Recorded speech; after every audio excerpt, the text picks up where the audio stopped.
ನಾಳೆ ಅಯೋಧ್ಯೆಗೆ ಪ್ರಧಾನಿ ನರೇಂದ್ರ ಮೋದಿಯವರ ಆಗಮನ ಕೂಡ ಆಗುತ್ತೆ. ರಾಮ ಪ್ರತಿಷ್ಠಾಪನೆಗೆ ವ್ರತದಲ್ಲಿ ಇದ್ದಾರೆ. ಕಠಿಣ ವ್ರತದಲ್ಲಿ ಪ್ರಧಾನಿ ನರೇಂದ್ರ ಮೋದಿ ಅವರಿದ್ದು ಸೋಮವಾರ ಪೂಜೆಯಲ್ಲಿ ಅವರು ಭಾಗಿಯಾಗ್ತಾರೆ. 11 ದಿನಗಳ ವ್ರತದಲ್ಲಿ ಪ್ರಧಾನಿ ನರೇಂದ್ರ ಮೋದಿ ಅವರಿದ್ದು ಸೋಮವಾರ ಮಧ್ಯಾಹ್ನ 12:05ಕ್ಕೆ ಪ್ರಾಣ ಪ್ರತಿಷ್ಠಾಪನೆಯಲ್ಲಿ ಭಾಗಿಯಾಗ್ತಾರೆ. ಮಧ್ಯಾಹ್ನ 12:15ಕ್ಕೆ ಶಿವನ ಪೂಜೆಯಲ್ಲಿ ತೊಡಗಿಕೊಳ್ತಾರೆ. ಮಧ್ಯಾಹ್ನ 1 ಗಂಟೆಗೆ ಸಾರ್ವಜನಿಕವಾಗಿ ಒಂದು ಸಭೆಯಲ್ಲಿ ಅವರು ಭಾಗಿಯಾಗ್ತಾರೆ. ಇದಿಷ್ಟು ಕೂಡ ಪ್ರಧಾನಿ ನರೇಂದ್ರ ಮೋದಿ ಅವರ 22ನೇ ತಾರೀಕಿನ ಒಂದು ಟೈಮ್ ಟೇಬಲ್. ಬಗ್ಗೆ ಇನ್ನಷ್ಟು ಮಾಹಿತಿಯನ್ನ ಅಯೋಧ್ಯೆಯಿಂದ ನೇರ ಪ್ರಸಾರವನ್ನ ಕೊಡ್ತಾರೆ ನಮಗೆ ಅರವಿಂದ ಸೇತುರಾವ್. ಅರವಿಂದ, ಸದ್ಯ ಎಲ್ಲೆಲ್ಲೂ ಕೂಡ ಭಕ್ತರ ಒಂದು ಸಂಖ್ಯೆ ಹೆಚ್ಚಾಗಿ ಕಾಣಿಸ್ತಾ ಇತ್ತು.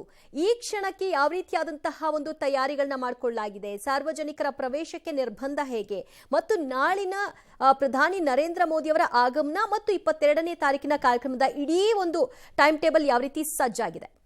ದಿವ್ಯಾ, ಈ ರಾಮಲಲ್ಲಾ ಪ್ರಾಣ ಪ್ರತಿಷ್ಠಾಪನೆಯ ವಿಚಾರ ಏನಿದೆ, ಇದನ್ನ ಇಲ್ಲಿಗೆ ಬರ್ತಕ್ಕಂಥ ಜನರು ತಮ್ಮ ಜೀವನ ಪರ್ಯಂತ ನೆನಪಿನಲ್ಲಿ ಇಟ್ಕೊಳ್ಬೇಕು ಅನ್ನೋ ರೀತಿಯಲ್ಲಿ ಸರ್ಕಾರ ಕಾರ್ಯಕ್ರಮಗಳನ್ನು ರೂಪಿಸ್ತಾ ಇದೆ.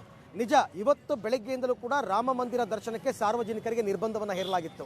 ಯಾವ ಕಾರಣಕ್ಕೆ ಅಂತಂದ್ರೆ, ನಿಮಗೆ ಮೇನ್ ರೋಡ್ನಿಂದ ರಾಮಲಲ್ಲಾ ದೇವಸ್ಥಾನಕ್ಕೆ ಹೋಗ್ತಕ್ಕಂಥ ಆ 400 ಮೀಟರ್ ರೋಡ್ ಏನಿದೆ, ನೀವೀಗೇನು ದೃಶ್ಯದಲ್ಲಿ ತೋರಿಸ್ತಾ ಇದ್ರಿ, ಅದನ್ನು ಕಂಪ್ಲೀಟ್ ಆಗಿ ಹೂವಿನಿಂದ ಅಲಂಕಾರ ಮಾಡಿದ್ದಾರೆ. ಮುಂಭಾಗದಲ್ಲಿ 2 ಪಿಲ್ಲರ್ಗಳಿತ್ತು, ಅದನ್ನು ನೀವು ಮೊದಲಿಂದನೂ ನೋಡ್ತಾ ಇದ್ದೀರಾ. ಆ ಪಿಲ್ಲರ್ಗಳ ಮುಂದೆ ಕಮಾನುಗಳನ್ನು ಹಾಕಿಬಿಟ್ಟು ಅಲ್ಲಿ ಡೆಕೋರೇಷನ್ ಮಾಡ್ತಾ ಇದ್ದಾರೆ ಕಂಪ್ಲೀಟ್ ಆಗಿ. ಇದೆಲ್ಲ ಕಾರ್ಯಗಳಿಗೆ ಅಡ್ಡಿ ಉಂಟಾಗುತ್ತೆ ಅನ್ನೋ ಕಾರಣಕ್ಕೋಸ್ಕರ ಇವತ್ತು ನಾಳೆ ಸಾರ್ವಜನಿಕರಿಗೆ ಪ್ರವೇಶ ಇಲ್ಲ.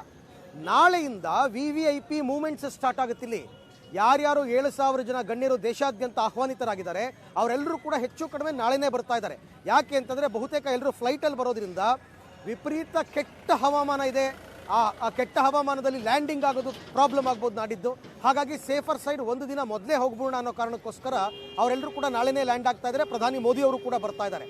ಪ್ರಧಾನಿ ಮೋದಿಯವರು ಬರ್ತಾ ಇದ್ದಾರೆ ಅಂತಂದಾಗ ಭದ್ರತೆಯ ವಿಚಾರದ ಬಗ್ಗೆ ಹೇಗಿರ್ಬೋದು ಹೇಳಿ? ಈಗಾಗಲೇ ಎಂಟೈರ್ ತಮಿಳುನಾಡಿನ ಉತ್ತರ ಪ್ರದೇಶದ ಕಂಪ್ಲೀಟ್ ಎಲ್ಲ ಪೊಲೀಸರನ್ನು ಕೂಡ ಹೆಚ್ಚು ಕಡಿಮೆ ಇಲ್ಲಿಗೆ ನಿಯೋಜನೆ ಮಾಡಿದ್ದಾರೆ. ಇಲ್ಲಿ ಜನರಿಗಿಂತ ಹೆಚ್ಚಾಗಿ ಪೊಲೀಸರಿದ್ದಾರೆ. ಹಾಗೆಯೇ RPF ಪಡೆಗಳನ್ನು ನಿಯೋಜನೆ ಮಾಡಿದ್ದಾರೆ, STF ಪಡೆಗಳನ್ನು ನಿಯೋಜನೆ ಮಾಡಿದ್ದಾರೆ, ಮಹಿಳಾ ಸಿಬ್ಬಂದಿಗಳನ್ನು ನಿಯೋಜನೆ ಮಾಡಿದ್ದಾರೆ. ಎಲ್ಲ ಕಡೆಯಲ್ಲೂ ಕೂಡ ಸರ್ಪಗಾವಲು. ನಾನೀಗ ಇರ್ತಕ್ಕಂಥದ್ದು ಪ್ರಮುಖವಾಗಿ ಈ ರೋಡ್ ಏನಿದೆ, ಇದು ಲಕ್ನೋದಿಂದ ನೇರವಾಗಿ ಅಯೋಧ್ಯೆಗೆ ಬರ್ತಕ್ಕಂಥ ರಸ್ತೆ. ನೀವು ನೋಡ್ಬೋದು ವೆಹಿಕಲ್ ಮೂವ್ಮೆಂಟು ಎಷ್ಟು ಅಪರೂಪವಾಗಿದೆ ಅಂತ. ಬಹುತೇಕ ಯಾವ ಕಾರುಗಳನ್ನು ಬಿಡ್ತಾ ಇಲ್ಲ. ಇಲ್ಲಿ ಕಾರ್ಗಳು, ಸ್ವಂತ ಕಾರ್ಗಳು ಓಡಾಡಬೇಕು ಅಂತಂದರೆ ಲಕ್ನೋದಲ್ಲಿ ಕಾರ್ ಪಾಸನ್ನು ತಗೊಂಡು ಬರಬೇಕು. ಇಲ್ಲಿ ಬಂದರೆ ಆಗಲ್ಲ, ಆ ರೀತಿಯಾದಂತಹ ಪರಿಸ್ಥಿತಿ. ಕೆಲವು ಲೋಕಲ್ ವೆಹಿಕಲ್ಸ್ಗಳು ಮಾತ್ರ ಓಡಾಡ್ತಾ ಇದೆ. ಈಗಿಂದನೇ ಎಲ್ಲ ಬ್ಲಾಕ್ ಮಾಡಿದ್ದಾರೆ. ಆ್ಯಂಡ್ ರಿಮೆಂಬರ್, ಅಯೋಧ್ಯೆಗೆ ರೈಲುಗಳ ಮುಖಾಂತರ ಯಾರೂ ಬರೋ ಹಾಗಿಲ್ಲ, ರೈಲುಗಳನ್ನ ನಿಲ್ಲಿಸಿದ್ದಾರೆ. ವಿಮಾನಗಳು ಕೂಡ ಪ್ರೀ ಬುಕ್ಕಿಂಗ್ಸ್ ಯಾವ್ಯಾವುದಾಗಿತ್ತು, ಪಾಸ್ ಯಾರ್ಯಾರಿಗಿತ್ತು, ಅವುಗಳಲ್ಲಿ ಮಾತ್ರ ಬರೋದಕ್ಕೆ ಅನುಮತಿ ಸಿಕ್ಕಿದೆ. ಕೆಲವರು ಸ್ವಂತ ಚಾರ್ಟೆಡ್ ಪ್ಲೇನ್ಗಳಲ್ಲಿ ಬರ್ತಾ ಇದ್ದಾರೆ, ಅವ್ರುಗಳಿಗೆ ಮಾತ್ರ ಅನುಮತಿ ಹೊರತು ಸಾರ್ವಜನಿಕರಿಗೆ ಇಲ್ಲ. ಇನ್ನು ಪ್ರಧಾನಿ ಮೋದಿಯವರು ನಾಳೆ ಆಗಮಿಸಿದ ನಂತರ ಹಲವಾರು, ಈಗ ಪ್ರಧಾನಿ ಮೋದಿಯವರ ಮೂವ್ಮೆಂಟ್ಸ್ ಅಂತಂದರೆ ಎಲ್ಲವನ್ನು ತಥಾಖಚಿತ ಅನ್ನೋ ಹಾಗೆ ಟೈಮ್ ಟೇಬಲ್ಗಳನ್ನ ಹಾಕಲ್ಲ. ಯಾಕೆಂದರೆ ಭದ್ರತೆಯ ದೃಷ್ಟಿಯಿಂದ ಕೆಲವೊಂದು ಬದಲಾವಣೆಗಳನ್ನ ಮಾಡ್ಕೋತಾರೆ. ಆದರೆ ಅವರ ಕಾರ್ಯಕ್ರಮ ಆರಂಭ ಆಗ್ತಕ್ಕಂಥದ್ದು ನಾಡಿದ್ದೇ. ನಾಳೆ ಬಂದರೂ ಕೂಡ ನಾಡಿದ್ದು ಬೆಳಗ್ಗೆ ಬ್ರಾಹ್ಮಿ ಮುಹೂರ್ತದಲ್ಲಿ ಸರಯೂ ನದಿಯಲ್ಲಿ ಅವರು ಸ್ನಾನವನ್ನು ಮಾಡಿ ಅಲ್ಲಿಂದ ಕಳಶದಲ್ಲಿ ನೀರನ್ನು ತರುವ ಮುಖಾಂತರ ಅವರ ಕಾರ್ಯಕ್ರಮಗಳೆಲ್ಲವೂ ಕೂಡ ಆರಂಭ ಆಗುತ್ತೆ. ಸಾರ್ವಜನಿಕ ಸಮಾವೇಶ ಇದೆ, ಕೆಲವೊಂದು ಮಹತ್ತರ ಯೋಜನೆಗಳನ್ನು ಘೋಷಣೆ ಮಾಡ್ತಾರೆ, ಸಾರ್ವಜನಿಕರನ್ನು ಉದ್ದೇಶಿಸಿ ಭಾಷಣ ಮಾಡ್ತಾರೆ.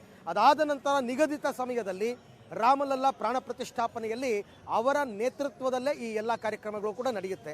ಹಾಗಾಗಿ ಭದ್ರತಾ ವ್ಯವಸ್ಥೆ ಮಾತ್ರ ವಿಪರೀತ. ಮಾಧ್ಯಮದವರ ಮೂವ್ಮೆಂಟ್ಗಳಿಗೂ ಕೂಡ ವಿಪರೀತವಾದ ಕಡಿವಾಣವನ್ನು ಹಾಕಿದ್ದಾರೆ. ಮಾಧ್ಯಮದವರಿಗೆ ಪಾಸ್ ಇಶ್ಯೂ ಮಾಡಿದ್ದಾರೆ. ಯಾರ ಕುತ್ತಿಗೆನಲ್ಲಿ ಪಾಸ್ ಇರುತ್ತೆ ಅವರು ಮಾತ್ರ ಓಡಾಡ್ಬೋದು ಇಲ್ಲಿ, ಅದರ್ವೈಸ್ ಓಡಾಡೋ ಹಾಗೇ ಇಲ್ಲ. 23ನೇ ತಾರೀಕು ತನಕ, ಅಂದರೆ ಮಂಗಳವಾರದ ತನಕ ಯಾವ ಸಾರ್ವಜನಿಕರು ಕೂಡ ಯಾರ್ಯಾರಿದ್ದಾರೆ ಅಯೋಧ್ಯೆಯಲ್ಲಿ ಪರ್ಟಿಕ್ಯುಲರ್ ಆಗಿ ಅವರುಗಳು ಮಾತ್ರ ಓಡಾಡ್ಕೋಬೋದು. ಅದು ನಡ್ಕೊಂಡು. ನಿಮಗೆ ಇಲ್ಲಿ ಕ್ಯಾಬ್ ಬುಕ್ ಮಾಡೋಕ್ಕಾಗಲ್ಲ, ಯಾವ ಕ್ಯಾಬ್ಗಳು ಇವತ್ತಿಂದ ಕೊಡ್ತಾ ಇಲ್ಲ, ಆಯಿತಾ? ಯಾರ್ಯಾರು ಲಕ್ನೋದಿಂದ ಪಾಸ್ ತಂದಿದ್ದಾರೆ ಆ ಕಾರ್ಗಳು ಮಾತ್ರ ಮೂವ್ಮೆಂಟ್ ಆಗ್ತಾ ಇದೆ, ಜೊತೆಗೆ ಗೌರ್ನಮೆಂಟ್ ವೆಹಿಕಲ್ಸು. ಸೊ ಇಷ್ಟು ದೊಡ್ಡ ಮಟ್ಟದಲ್ಲಿ ಯಾಕೆ ಭದ್ರತೆ ಅಂತಂದರೆ, ನಾಳೆಯಿಂದ VVIP ಮೂವ್ಮೆಂಟ್ಸ್ ಸ್ಟಾರ್ಟ್ ಆಗ್ತಾ ಇದೆ. ಹಾಗಾಗಿ ಇಷ್ಟು ಭದ್ರತೆಯನ್ನು ಗರಿಷ್ಠ ಮಟ್ಟದಲ್ಲಿ ಹಿಂದೆಂದೂ ಕಂಡಿಲ್ಲ, ಮುಂದೆ ಕಾಣಲ್ಲ ಅನ್ನೋ ಮಟ್ಟಿಗೆ ಭದ್ರತೆ ಅಯೋಧ್ಯೆಯಲ್ಲಿದೆ. All right, thank you Aravinda ನಿಮ್ಮೆಲ್ಲ ಮಾಹಿತಿಗೆ.